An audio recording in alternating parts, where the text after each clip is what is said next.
Here at Warden Cat, we take safety very seriously, from the classes we take to the different training that we have for our technicians and other employees. But how does that benefit you, the customer? Let's go find out.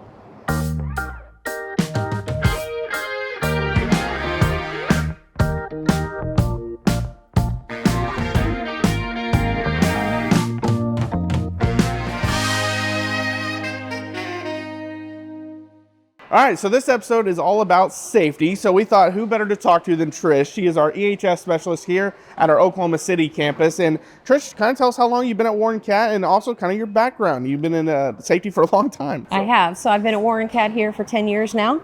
At my previous employer, we did fleet maintenance, safety, emergency management, things like that. So I've got 30 plus years experience in the safety field. Yeah, and tell us just how important safety is. Obviously, we take it very serious here. You'll see plenty of video of that and shots of that. But yeah, tell us how important it is here. Yeah, safety is super important for our technicians. We want to make sure they have all the tools necessary, and that's what I provide for them, the tools to come to work, do their job safely, and at the end of the day, go home with all 10 fingers, 10 toes. Yeah, and people may not even think about this, but it also benefits the customer how serious we take safety. Let's talk about that a little bit. Yes, so a lot of our training that we provide to our technicians, particularly the field technicians, it's customer required to even get onto their property. So this is training that they'll have to have. Yeah, and finally, just kind of tell us about some of the classes you take. When I first started, I took the CPR class, which is a required class, but I took it. Then the Smith's driving class is one of the classes we had to take as well. But talk about some of the classes we take. Yeah, first aid, CPR, AED, Smith system classes, mine safety classes, H2S, safe land classes. So yeah. And it's been almost a year since I last took that class, which is crazy to think about. I'm coming up on a year. Are you up to teaching me again? Absolutely. All right, let's go do it. All right, so now it's time to do some CPR. So to kind of show us how it's done. All right, so in all of our first aid cabinets, we have this type of breathing barrier here. It's got the one-way valve that you would put inside the person's mouth, and that's how you would give CPR. But since today we're just using the practice dummy, we're going to use a practice barrier here. And so I'll set that aside for now. All right, so the first thing we want to do when we see somebody lying on the ground is first check the scene, right? Make sure that there's nothing hazardous in the way, like toxic fumes, fire, electrical, something like that. So once we decide it's safe to approach, we need to see if he's going to wake up for us. So wake up, wake up. And if this is not enough for you, we could do a sternum rub right across the breastbone there and see if he rouses. He is not waking up for us. So the next thing we want to do is check for breathing. So you can do it a couple of ways. Put your hand here and see if you can feel a breath. Put your hand on his chest, see if you can feel it rise.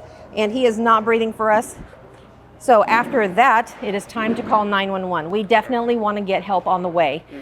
So call 911. Also ask and see if someone can bring you a first aid cabinet, because that's where your breathing barrier is going to come from, as well as gloves. Okay. All right, so we've got them coming. It is time to do compressions. First thing we want to do is the heel of our hand, place it on the breastplate there, and we want to be directly above so we have a straight shot, and it's a rocking motion with your body, not push-ups, because you'll wear out really fast.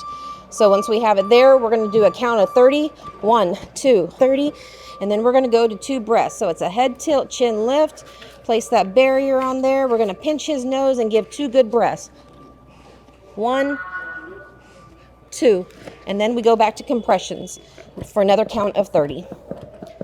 All right, and then we just continue to do that until emergency services shows up, or unless somebody else shows up to kind of give you a little relief. Yeah, like you said, hopefully someone's here to help out, because it is a lot of work. All right, so let me try it now, I guess. Okay. We'll see how it's done. So first, clear the scene, make sure it's everything's all right. Yes. Try to wake him up, wake up, do sternum rub. Nothing. Feel for a breath. No breath. No breath. Someone called 911, get a first aid kit, and then we right into depressions. And you said it's right Yes. here, correctly? That's correct. So straight over, and 1, and 10. And then tilt back, lay over, pinch the nose. 2 good breaths, 1 and 2. And then back to 30. Yes. And like you said, there's 30. Hopefully someone else is there to help you, because it is a workout, definitely, if you have to do it. But yeah, hopefully we never have to use this. But if we do, we have several people that are certified. How many people are certified at each campus? Right. So all of our field service technicians are required to have this course, particularly if they go through the mine safety. It's a requirement there. And then we have in-house in all of our facilities, we have individuals that are first aid CPR trained. That way if something happens here on location, we've got plenty of people to respond.